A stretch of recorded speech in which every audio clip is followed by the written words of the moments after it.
Good morning, folks. I realized it's been a couple days since I've done the last video. Weather here has been kind of wet and ugly for a little bit, so it's been hard to get outside and do anything. So I figured I'd do a quick update video on the system. But first step, of course, is going to be letting the chickens out because it's early morning. Just about not quite 9 o'clock here. So, oops. Jank. Sorry about the camera work, or lack thereof. There we go. We'll watch the parade. Hello there, adventure chicken.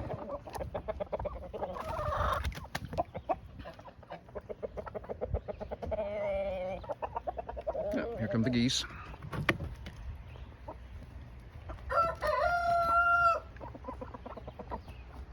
Let's go take a look at the aquaponics. So, it's been pretty steady rain. Like I say, it's been 3-4 days of rain, pretty much steady. Oop.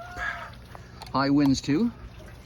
And we've had a raccoon visit us a couple of times lately. So every once in a while I find things like my solar panels all over the place.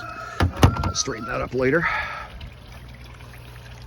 So yeah, there we go. Pond's looking pretty clear. You can see straight to the bottom on the other side if you notice. We'll go over there. Make it a little easier to see what's going on. Everything's been running okay. Did have a little bit of raccoon problems. Managed to pull that pipe there out, so I lost almost 30 centimeters a foot of water out of the system. So that's been a bit of a drag. But then we had, 3 days of rain, 10-15 mils, about a half inch of rain. So, and then a little bit of, and then the rest out of the well, been able to recover that. See the sand, I put 2 or 3 bags of construction sand into the bottom of into here to put a covering on the bottom, and it's been spreading itself quite nicely. Things are running.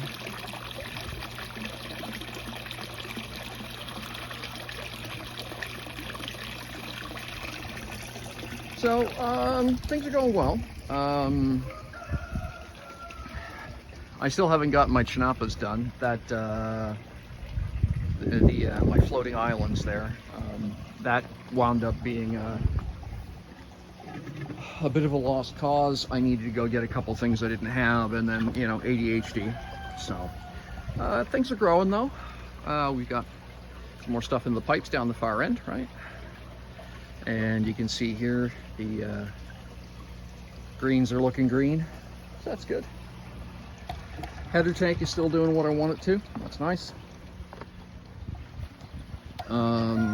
It's been about 2 weeks since I've cleaned the mechanical filter on this.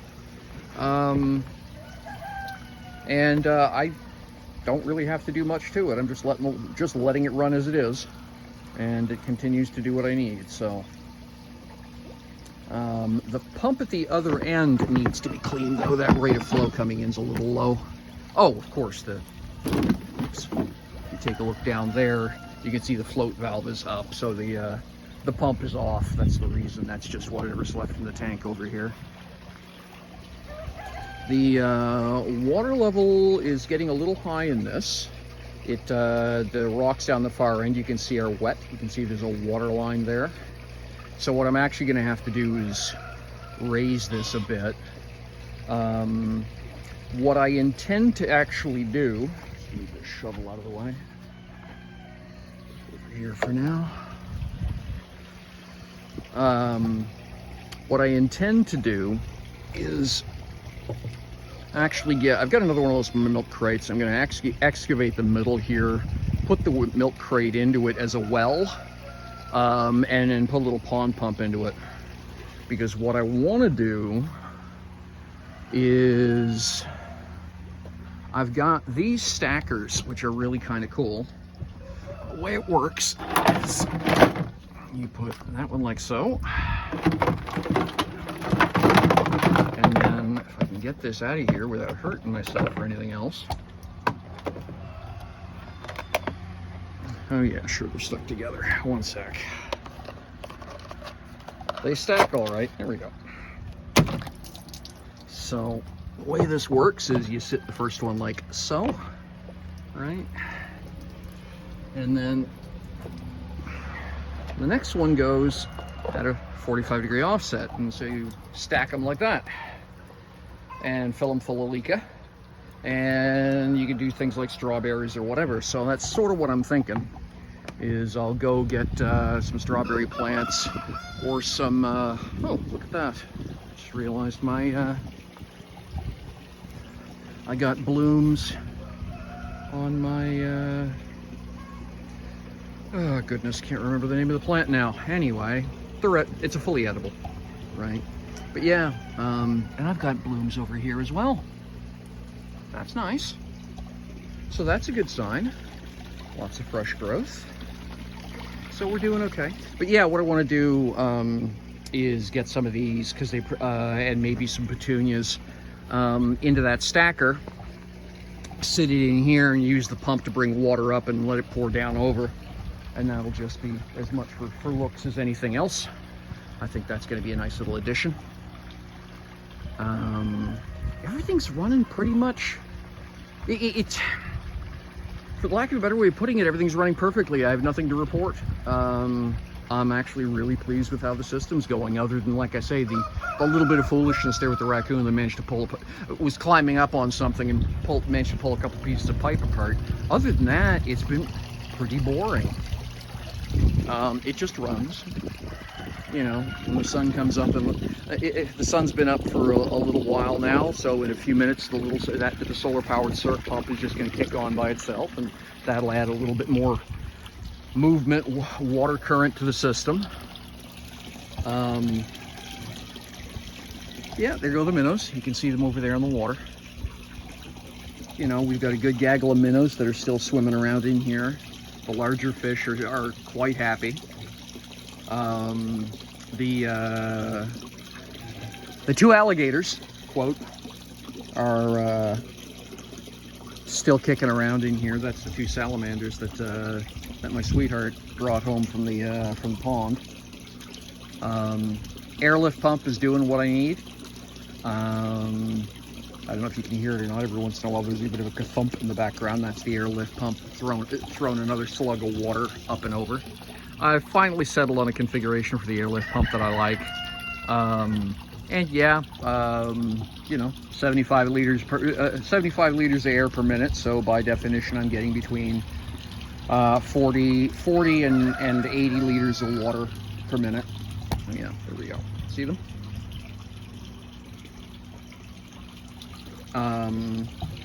So that's just ticking away, moving oxygenated air up out of the pond into that radial settler, and then that flows constantly into the bog filter. So that's nice. I've got another air pump running, as you can see, towards the middle of the pond here. There. And that's just, I think that's a 40 or 50 liter per minute air pump. Again, it's just making sure that there's plenty of oxygenation and that there's there's an upwell current there, making sure that there's nothing that goes stagnant in the middle of the pond. That's the only thing I worry about, is, you know, anaerobic dead zones, because they will get, you know, all the reading I've done suggests that they can go very bad very quickly. So, you know, every measure you can take to avoid that is good. So that's about the only thing I worry about with this system. And they're, you know, anaerobic dead zones are predictable. They form under certain circumstances, so you could just defeat the circumstance and problem solved. So because I have a constant rotating flow here, because the water being injected at this angle, that generates a current that goes around, that'll turn that into a gyre, right? Where basically garbage just keeps spiraling into the metal, settles, and there's no fresh, there's no fresh material going in there. And the oxygen transfer isn't enough to keep up with the decomposition rate of whatever gets deposited there. By putting that air stone there, problem solved. it prevents it from creating a gyre, and on top of that, it actually turns the pond upside down from that side. So we're removing water from low in the pond over there with the airlift pump, over there with the float valve pump, and then there with the bubbles, right, with the air stone. So that's essentially the pond can't stratify with an anaerobic layer at the bottom. There's just too much water flow moving around. Looks like all the goldfish are hiding because they can hear me talking. I was kind of hoping they'd come look because all the food up at the surface, but they're just not. But apparently they're more concerned about the bright and sunny than they are about hanging up the plate. Now, there's the minnows again. I don't know if you can see them. Right there. So they're hanging out over here. I'm not sure why, actually. They tend to be the fraidy cats, not the goldfish. But yeah. Anyhow, in the process of my sweetheart does bonsai, so all the leca that's too small, broken, fractured, some of the silt and stuff, what I do is I run the leca through a set of sifting screens. What falls out the bottom, she gets to use it for her bonsai projects. That's that's the last attempt from last year at doing a sort of a free floating island, but there's just the foam is a good idea, but there's not enough displacement, so I need to add some air tanks to it for displacement, and I just need to finish that. Flowers here are looking lovely. These were transplanted a couple days ago. Everything here is looking pretty good. So what I do with that is that 2 or 3 times a day, I just manually scoop water up to the top there to keep them watered. So that's it. It's like I say, the problem with a good running aquaponics system is there's nothing to talk about. It just works. It's you know, if I have dramatic news, that's a problem. So yeah. Anyway, there you go, for those folks who are interested. So far, like I say, the airlift pump is doing what I want. Finally got a design there that I like. The filter is doing what I want. And that is working about as well as I could expect. The water is crystal clear. It takes about 24 hours but it is absolutely noticeable when it is online versus when it is offline. So yeah, cheap, easy, well worth doing. And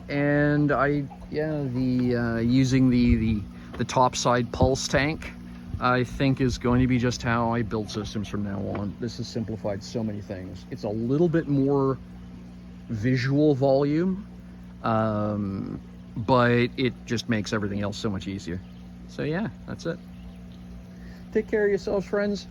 If you got any comments, questions, or suggestions, please do leave them down in the comment section. I would love to hear from you. If there's anything you'd like me to focus on in a future video, or if there's anything you'd like me to deep dive into in terms of the build, please do let me know. I'm always happy to entertain and that kind of discussion and talk about what it is I've done.